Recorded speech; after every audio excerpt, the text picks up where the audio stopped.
आज 21वीं सदी में साइंस और टेक्नोलॉजी की तरक्की की बदौलत इंसान वो कुछ हासिल कर चुका है जो कि शायद इसने इससे पहले कभी हासिल नहीं किया था।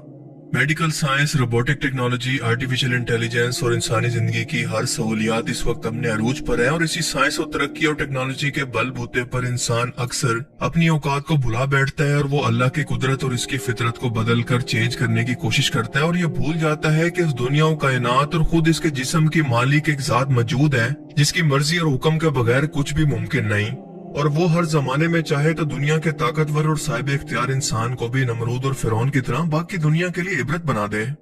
आज की इस वीडियो में हम मौजूदा दौर के ऐसे मशहूर लोगों का जिक्र करेंगे जिन्होंने अल्लाह और इसके कानून कुदरत को चैलेंज किया और बाकी दुनिया के लिए इबरत का निशान बन गए। मशहूर अमेरिकी singer, songwriter and rapper Tentacion को कम उम्र के अंदर ही म्यूजिक की दुनिया के अंदर इतनी कामयाबी और शोहरत मिली कि वो इसके सर पर सवार हो गई। इसे लगा था कि ये जो लोग इसे बेतहाशा चाहते हैं हमेशा इसको ऐसे ही चाहते रहेंगे और इसने अल्लाह को चैलेंज करते हुए कहा था कि ठीक 1 साल के बाद लोग मेरी खुदा की तरह पूजा करेंगे। यानी ये खुद को खुदा का दर्जा दे रहा था कि मैं आने वाले टाइम के अंदर इतना मशहूर हो जाऊंगा कि लोग मुझे सजदा करने लगेंगे। पर ठीक 1 साल के बाद अमेरिकी रियासत फ्लोरिडा के अंदर कुछ लोगों ने इसकी गर्दन पर मुसलसल फायर करके इसका कत्ल कर दिया। और हैरत की बात तो ये है कि ये कोई कत्ल की वारदात थी ही नहीं बल्कि डकैती की वारदात थी जिसके अंदर कत्ल के चांसेस बहुत ही कम होते हैं। पर इसके बाद क्या हुआ? हमेशा तो क्या लोग कुछ ही दिन के अंदर इसका गम बनाकर इसे भूल चुके हैं और किसी नए की तलाश के अंदर हैं, और यूं अल्लाह ने इस शख्स को हमेशा के लिए इबरत का निशान बना दिया।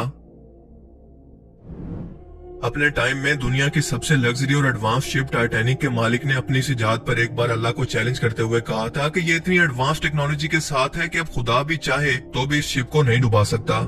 और इसके बाद दुनिया ने देखा कि 882 फीट लंबा और 175 फीट ऊंचा ये शिप 14 अप्रैल 1912 के अंदर नॉर्थ अटलांटिक ओशन के अंदर एक बड़े आइसबर्ग से टकराकर 2 टुकड़ों के अंदर टूट गया और अपने साथ 1500 से भी ज्यादा लोगों की जान ले गया।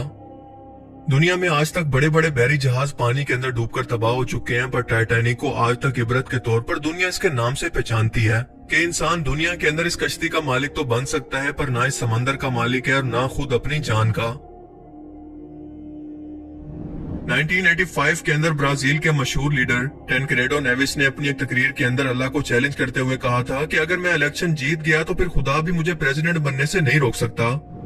ब्राजील में 1964 से 1985 तक मिलिट्री डिक्टेटरशिप थी, यानी आर्मी ने मुल्क पर कब्जा किया हुआ था और 1985 के अंदर टेनक्रेडो नेविस ऑफिशियली तौर पर इलेक्शन जीतकर ब्राजील का प्राइम मिनिस्टर बनने ही वाला था। लेकिन कुछ ही देर पहले अपनी कामयाबी के 40वें दिन एक इंतहाई खतरनाक किस्म के इन्फेक्शन की वजह से इसकी अचानक से मौत हो गई और इसका ये दावा और चैलेंज बिल्कुल ऐसे ही अधूरा रह गया। काजूजा 1980 की दहाई के अंदर ब्राजील का एक बहुत ही मशहूर सिंगर था। इसकी दौलत और शोहरत का नशा जब इसके सर पर सवार होकर लिमिट क्रॉस करने लगा तो इसने म्यूजिकल कॉन्सर्ट के अंदर सिगरेट का धुआं उड़ाते हुए बड़े तकब्बुर से कहा कि खुदा ये धुआं तुम्हारे लिए है, यानी अल्लाह की तौहीन करने की कोशिश की कि मैं खुदा को कुछ भी नहीं समझता और ना ही इस पर यकीन रखता हूँ। ये सब कामयाबियां मैंने खुद हासिल की हैं। इसका नतीजा ये हुआ कि सिर्फ 32 साल की उम्र के अंदर 1990 के अंदर एड्स की वजह से इसकी मौत हो गई। आज के जदीद दौर के मशहूर साइंसदान स्टीफन हॉकिंग को भला कौन नहीं जानता। वो वाज़े तौर पर खुदा के वजूद का इनकारी था क्योंकि स्टीफन कहा करता था कि मैं नहीं मानता कि कोई क्रिएटर मौजूद है, बल्कि इस कायनात को फिजिक्स के असूलों के मुताबिक हम एक्सप्लेन कर सकते हैं जिसकी वजह से हम इंसान भी जमीन पर बसे हुए हैं। अपनी किताब ब्रीफ हिस्ट्री ऑफ टाइम के अंदर वो कहता है कि इस कायनात की बनावट को समझने के लिए किसी खुदा, किसी क्रिएटर की कोई जरूरत नहीं। पर 1963 के अंदर सिर्फ 21 साल की उम्र के अंदर वो एक नाकाबिले इलाज न्यूरोलॉजिकल बीमारी के अंदर मुब्तला हुआ था और 2018 के अंदर इसी बीमारी की वजह से 76 ईयर्स की एज के अंदर इसकी मौत हो गई। मगर अपनी बीमारी और इसके इलाज के लिए वो चाह कर भी साइंस की मदद से कुछ नहीं कर पाया।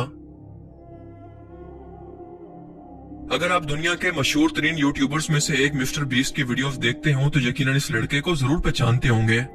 जो तकरीबन मिस्टर बीस्ट की हर एक वीडियो के अंदर ही शामिल हुआ करता था, और इसका नाम है क्रिस टाइसन, जो जिमी और मिस्टर बीस्ट का सबसे बेस्ट फ्रेंड था पर इस्लाम के खिलाफ नफरत और भूख से भरा हुआ था, जिसका इजहार इसने अपनी एक ट्विटर पोस्ट के अंदर खुलेआम किया। इसका कहना था कि इस्लाम बहुत ही एक बैकवर्ड और जाहिलाना किस्म का मजहब है जहाँ पर इंसानों और खास तौर पर औरतों की कोई इज्जत नहीं और न ही इनके कोई हकूक है। ये गारों और सहराओं में रहने वाले लोगों के लिए है, ना कि आज के दौर के लिए। अपनी इस इस्लाम दुश्मनी और तौहीन के बाद अल्लाह ने इसका ऐसा इबरतनाक इंजाम किया कि सोचकर भी आप कानों को हाथ लगा लेंगे। کیونکہ اپنے کھلے عام اسلام مخالف بیانات کی وجہ سے پوری دنیا کے مسلمانوں نے کھول کر اسے کرٹیسائز کیا، جس کے بعد جمی نے اسے اپنی ویڈیوز کے اندر لینا بند کر دیا۔ اس کی ایک بیوی اور بچہ تھا، اس کی بیوی اس کو طلاق دے کر چھوڑ کر چلی گئی۔ یہی نہیں بلکہ اس شخص نے اپنی سرجری کروا کر خود کو مرد سے عورت کے اندر بدلوا لیا، اور یوں اللہ نے اس کو ایسی ذلت دی کہ آج انٹرنیٹ کی دنیا پر یہ سب سے زیادہ نفرت کیے جانے والے لوگوں میں سے ایک ہے۔ مشہور امریکی کینیڈین سنگر جسٹن بیبر کو کون نہیں جانتا؟ یہ بچپن سے ہی میوزک انڈسٹری کے اندر رہ کر پوری دنیا کے اندر اپنی اچھی خاصی فین فالوئنگ رکھتا ہے۔ جب اس کی شہرت کا نشہ سر پر سوار ہونے لگا تو اسلام دشمنی کے اندر اس نے کچھ ہی عرصہ پہلے کنسرٹ کے اندر انٹری کے وقت سر پر سکاف پہن کر نہ صرف گانے گائے بلکہ ڈانس کر کے حجاب اور اسلام کا مذاق بنایا۔ اس وقت اس کی عمر صرف 28 سال ہے، اور اس کنسرٹ کے کچھ ہی دن کے بعد جب ایک صبح اس نے اچانک سے اٹھ کر دیکھا تو اس کے چہرے کی ایک سائیڈ بالکل پیرالائز ہو چکی تھی۔ یہ نہ تو اپنی ایک آنکھ کو جھپکا سکتا تھا اور نہ ہی ٹھیک سے بول سکتا تھا، کیونکہ ایک وائرس نے اس کے چہرے کی نرو پر اٹیک کیا تھا، جو کہ جوانی کی عمر کے اندر ہونا بالکل ناممکن سی بات تھی۔ پر اللہ نے اس شخص کو چھوٹے سے فالج کے ذریعے یہ وارننگ دی کہ سدھر جاؤ، ورنہ جو اللہ تمہاری یہ حالت کر سکتا ہے کہ اس کے سامنے تم بے بس ہو جاؤ، اس کے لیے تمہیں نشان عبرت بنانا بھی کوئی مشکل کام نہیں۔